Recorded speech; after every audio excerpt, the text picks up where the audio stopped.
الحمدللہ وحدہ والصلاة والسلام علی من لا نبی بعدہ اما بعد۔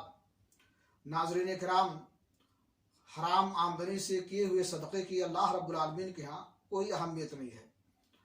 البتہ حلال کمائی کا کیا ہوا صدقہ خواہ وہ کھجور کے برابر ہو، اللہ رب العالمین کے ہاں اجر و ثواب میں وہ پہاڑ کے مانند ہو جاتا ہے، اس کے برابر ہو جاتا ہے۔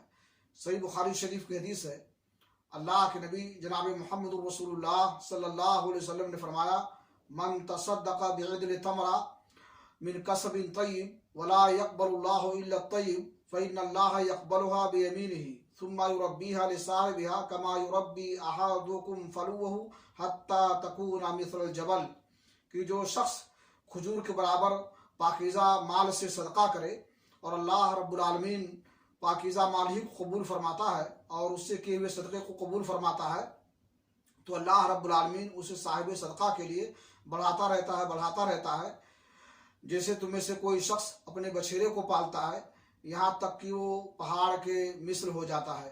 اللہ رب العالمین سے دعا ہے کہ اللہ تعالی ہمیں توفیق بخشے کہ ہم حلال ذرائع سے روزی حاصل کریں اور اللہ رب العالمین کے راستے میں اسے خرچ کریں۔